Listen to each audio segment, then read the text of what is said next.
Hey guys, and welcome back to this channel. In this video I'll be showing you guys how you can place photos or videos easily inside of green screens on CapCut PC. I'm just going to open the green screen tab here. You can use any green screen that you want, of course, but I'm just going to use the one that they have here, and I am going to choose this one, for instance. This like breaking news. I'm going to then select cutout, chroma key, and I'm going to select the green, like screen only. There you go. Adjust the strength a little bit.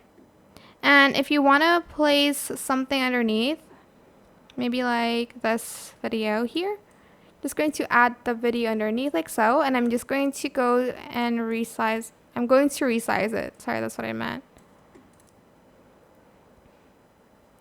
And that is basically it. Maybe I should put like the presenter on top actually.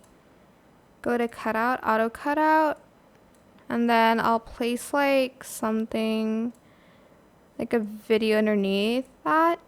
Maybe like this video of a kite, because why not? So yeah, I hope this tutorial was helpful for you guys. Don't forget to like, comment, share. Also subscribe to this channel if you haven't done that already. If you have any more questions, leave it in the comment section down below. I will try my best to answer them all for you guys. And if you found this video helpful, please click the thanks button above the description box down below. And that is it. Thank you so much for watching. Bye.